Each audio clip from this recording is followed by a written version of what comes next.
नाम linear regression, वो मैं बात लिखने की जरूरत नहीं है। इसमें अपने को पढ़ना क्या क्या है, इसमें अपने को बेसिकली दो इक्वेशंस के बारे में पढ़ना है। एक regression equation x on y है और दूसरा regression equation y on x है। क्या बोला मैंने? x on y and y on x, ये टॉपिक का नाम है रिग्रेशन एनालिसिस या लीनियर रिग्रेशन, ठीक है। और उसके नीचे अपने दो यहाँ पे एरो किए। दो एरो कौन सा है? Equation x on y, equation y on x। बोलो आपस से, equation y on x। Here x का मतलब क्या होता है? x मतलब होता है इंडिपेंडेंट वेरिएबल। विच वेरिएबल? बेटा दिख रहा है आप लोगों को? विजिबल है पक्का? यहाँ कहाँ ब्राइटनेस?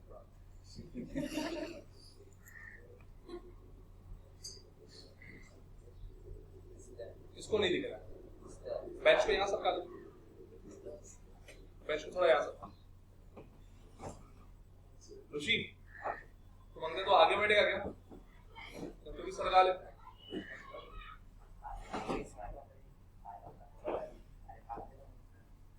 साथ साथ में लिखना भी है तुम लोगों को। X stands for independent variable and Y stands for dependent variable.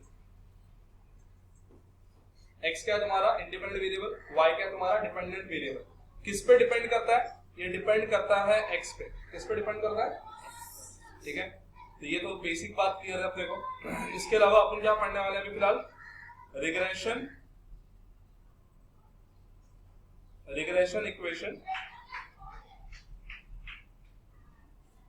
Equation x on y, regression equation x on y अभी अपने को पढ़ना है, राइट। तो x ऑन y का जो रिग्रेशन इक्वेशन है वो कैसा है? x minus x bar equal to bxy y minus y bar. वापस लिखो क्या लिखा है? x minus x bar equal to bxy y minus y bar, ठीक है। अभी इसको जरा ऑब्जर्व करो, इसको ऑब्जर्व करोगे तो एक बात तुम नोट करोगे। देखो x ऑन y बोला है ना, तो x ऑन y बोला है मतलब एक तरफ देखो पूरा x है और एक तरफ पूरा y है, और उनके बीच में यहाँ पे क्या दिया हुआ है? bxy। क्या दिया हुआ है? bxy, ठीक है। अब यहाँ पे किसका मीनिंग क्या होता है? जैसे कि ये जो x बार दिख रहा है आपको, क्या दिख रहा है आपको यहाँ पे? x बार। ये x bar stands for mean of x। क्या बोलते हैं इसको? और ये y बार का मतलब क्या होता है? Mean of y। और ये जो bxy है इसको अपन क्या बोलते हैं? इसको बोलते हैं regression coefficient. Regression coefficient x on y। क्या बोलते हैं इसको? Regression coefficient x on y। तो यहां तक बातें क्लियर है पूरी अपनी? यस और नो? पक्का? इसके बाद अपन देखेंगे y on x।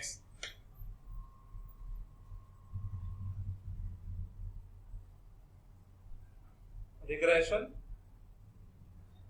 Equation y on x, ठीक है। y ऑन x क्या रहेगा? y minus y bar b y on x, x minus x बार, ठीक है। देखो सेम इक्वेशन है दोनों के दोनों, अगर ऑब्जर्व करो दोनों को तो सेम है। क्या फर्क है? बस x ऑन y में x एक तरफ y एक तरफ, y ऑन x में y एक तरफ x एक तरफ। कोई दिक्कत इसमें?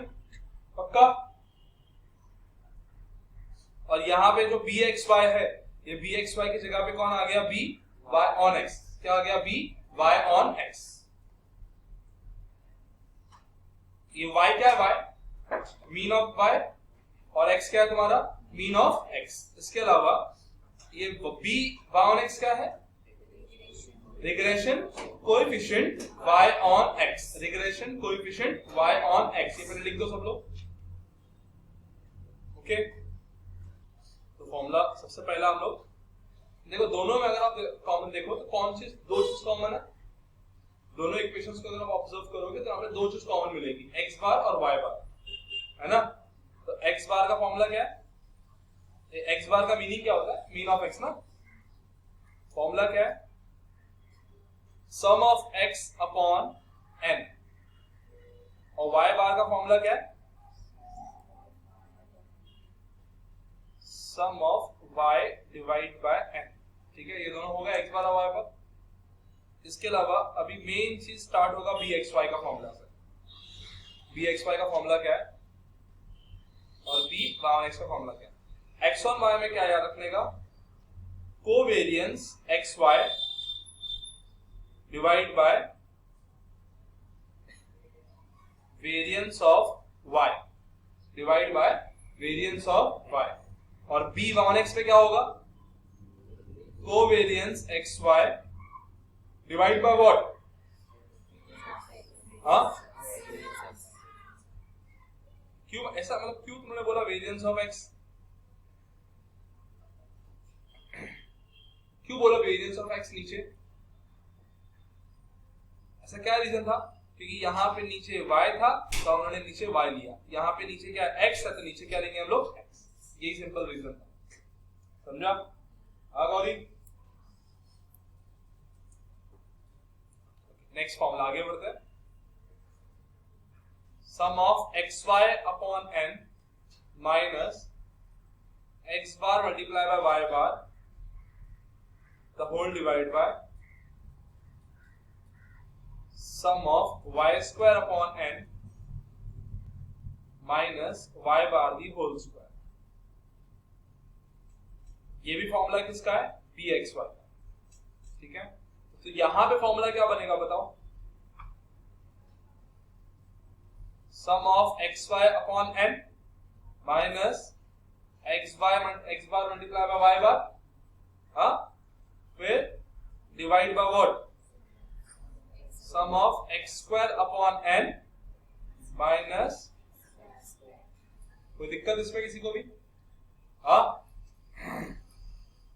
Next formula,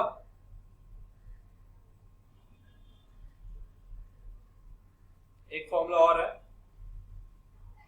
some of x bar x minus x bar y minus y bar upon n the whole divide bye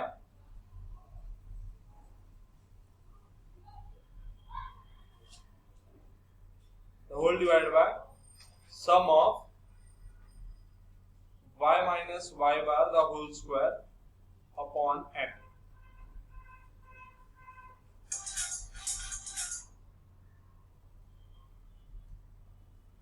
और यहां पे क्या होगा, sum of x minus x bar y minus y bar upon n the whole divide by sum of x minus x bar the whole square upon n। कोई दिक्कत किसी को भी, समझने में दिक्कत आ रही किसी को, हाँ पक्का, ओके। तो ये भी अपन आगे बढ़ते हैं एक्सरसाइज की तरफ, लेकिन एक्सरसाइज को सॉल्व करने से पहले कुछ चीजें मैं आपको बता दूं कि सॉल्व करने के बहुत तरीके हैं, ठीक है। जिन तरीकों को मैं यूज करने वाला हूं वो तुम्हारे टेक्स्ट बुक में से ही है, ठीक है। अब अपने को बेसिकली क्वेश्चन में क्या पूछ सकता है, आपसे क्वेश्चन में पूछा जा सकता है कि find out the regression equations. क्या फाइंड आउट कर सकते, बोल सकते हैं फाइंड करने के लिए तुमसे रिग्रेशन इक्वेशंस। मैंने क्या बोला, मैंने इक्वेशन बोला या इक्वेशंस बोला, इक्वेशंस का मतलब यहाँ पे x और y की भी बात हो रही है और y और x की भी बात हो रही है। बट मैं जब बोलूं कि regression equation x on y, मैंने स्पेसिफाई कर दिया, तो जो स्पेसिफाई कर दिया तो मैं वो स्पेसिफाई चीज ही मैं फाइंड आउट करने बोलूंगा, दूसरा कुछ फाइंड आउट करने की जरूरत यहाँ पे नहीं पड़ेगी। यहाँ तक बात क्लियर है तुमको। तो क्वेश्चन को जरा देखना, यहाँ पे क्या पूछा है, एंड अकॉर्डिंगली सबको आगे प्रोसीड करना। कोई दिक्कत इसमें किसी को भी, पक्का। चलो देखो, सबसे पहले यहाँ पे तुम्हारे सामने कुछ, अच्छा ये अच्छा रिग्रेशन इक्वेशन का क्या रहता है वो भी बता दो पहले। ये एस्टिमेट करता है, क्या करता है बेसिकली आपको एस्टिमेट, किस चीज का एस्टिमेट, कि भैया अगर ये चीज इतनी ग्रो हो रही है तो इसका इंपैक्ट दूसरी चीज पे कैसे होने वाला है। जैसे कि अगर कोई बंदा X है, ठीक है, उसने अगर 10 साल काम किया और उसकी पगार 50,000 है, ठीक है, मिस्टर वाई है जिसने 15 साल काम किया और उसकी पगार मान ले 65,000 है, ठीक है। तो जेड जो एक नया बंदा है जिसके पास 5 साल का एक्सपीरियंस है, उसकी पगार कितनी होनी चाहिए? उसकी पगार कितनी होनी चाहिए वो हम लोग फाइंड आउट करते हैं। लेकिन वो कैसे फाइंड आउट करते हैं? जो पास्ट रिकॉर्ड्स है ना अपने पास, उसको यूज करते हैं। क्या करके? ये डेटा को अपन यूज करके हम लोग क्या करेंगे, इसका एस्टिमेट निकालेंगे। तो उसी को बोलते हैं रिग्रेशन एनालिसिस। क्या बोलते हैं इसको? एनालिसिस का मतलब क्या होता है? To study the observations, to study the observation, क्या फ्लक्चुएशन आ रहा है, अकॉर्डिंगली उसका क्या इंपैक्ट पड़ेगा अगर ये चीज ऐसी हो तो, ठीक है। उस चीज को स्टडी करता है बेसिकली ये टॉपिक के अंदर। तो देखते हैं अभी ईयर ऑफ सर्विस तुम्हारे सामने दिया हुआ है और उनकी मंथली इनकम दी हुई है तुमको 1000 के फॉर्म, ठीक है। तो ईयर ऑफ 11 साल की सर्विस है तो 10,000, 7 साल की सर्विस 8,000, 9 साल की सर्विस 6,000, 5 साल की सर्विस 5, 9, 7 और ये 11, ये तुम्हारे सामने दिया हुआ है। उन्होंने क्या बोला? Find out the regression equation of income on the year of service. Income को अपन क्या अज्यूम करते हैं? इनकम हमारा क्या है, एक्स है या वाई है? सोच समझ के बोलना, इनकम क्या है हमारा, एक्स है या वाई है? वाई है। और ईयर ऑफ सर्विस क्या है अपना, एक्स है। तो इक्वेशन कौन सा फाइंड करने बोल रहा है ये? Regression equation y on x. क्या फाइंड करने बोल रहे हैं लोग? Regression equation y on x. बोलो आपस से, समझा बेटा? आगे, what initial start would you recommend for a person applying for the job after serving in a year of 13 years? मतलब 13 साल का अगर उसका एक्सपीरियंस है, ये ईयर ऑफ एक्सपीरियंस है, ईयर ऑफ सर्विस है। तो ईयर ऑफ सर्विस हमारी क्या है इन दिनों में? एक्स को बोलते हैं ना अपने ईयर ऑफ सर्विस, किसको बोलते हैं? तो यहाँ पे एक्स की वैल्यू तुमको 13 दी हुई है और बोला है कि वैल्यू फाइंड आउट करो वाई का। तो वाई ऑन एक्स का जो इक्वेशन है, जो इक्वेशन है ना वाई ऑन एक्स का, इसमें ही x की वैल्यू हम लोग क्या पुट करेंगे? 13। क्या पुट करेंगे? एंड देन सम सॉल्व करेंगे, ठीक है। मैं सम स्टार्ट करने जा रहा हूं। तुम लोग टेबल बनाओगे ऐसा, या पहले देख लो बाद में बनाना। एक x का कॉलम बनेगा, एक y का कॉलम, ठीक है। नाम दे देना उनका, ईयर ऑफ सर्विस और मंथली इनकम, और फिर x और y, 2 कॉलम बना। इनके अलावा x y का कॉलम कंपलसरी है। x y का कॉलम क्या है? कंपलसरी है। इसको टेबलिक फॉर्म बोलते हैं। क्या बोलते हैं अपन? टेबलिक फॉर्म वाला। आपके सामने टेबल दिया रहेगा, वो बोलेंगे फाइंड आउट करो वैल्यू, ठीक है। तो एक्स वाई और एक्स वाई के अलावा अभी देखो इक्वेशन कौन सा है अपना? y ऑन x है। क्या है? तो अगर y ऑन x है तो हम लोग यहाँ पे x स्क्वायर फाइंड आउट करेंगे। क्या फाइंड आउट करेंगे? क्या फाइंड आउट करेंगे? क्यों x स्क्वायर? यस, क्यों एक्स स्क्वायर ही फाइंड आउट करेंगे? वाई स्क्वायर क्यों नहीं फाइंड आउट करेंगे? बिकॉज अगर आप y ऑन x का फॉर्मूला देखो तो y ऑन x के फॉर्मूले में नीचे जो है ना, sum of x square upon n minus x bar the whole square, ये आता है ना। अगर आप फॉर्मूले को ऑब्जर्व करो तो y ऑन x का जो इक्वेशन है, y ऑन x के लिए अपने को b y on x find करना पड़ता है ना, यस और नो? x और y के लिए bxy और y on x के लिए by on x, ये फाइंड आउट करना पड़ता है। तो by on x जब हम फाइंड आउट करेंगे तो हम लोग नीचे क्या रखेंगे? यही रखेंगे ना, समझे? अच्छा, अगर x on y find out करना पड़ा तो यहाँ पे x स्क्वायर ले लेगा या y स्क्वायर ले लेगा? तब y स्क्वायर ले, समझे? तो एक ही वैल्यू फाइंड करो, दोनों वैल्यू फाइंड करने की जरूरत नहीं है। मतलब x square y square find करने की जरूरत नहीं है, कोई भी एक ही अपने को फाइंड आउट करना है जो पूछा है वो, समझा? तो अगर x ऑन y पूछा है तो y स्क्वायर, और अगर y ऑन x पूछा है तो x स्क्वायर। कोई दिक्कत इसमें? ये टेबल बनाओ, इन सब की वैल्यू फाइंड आउट करो और मेरे को आंसर दो, टेबल बना के वैल्यू बताओ क्या आई, ठीक है।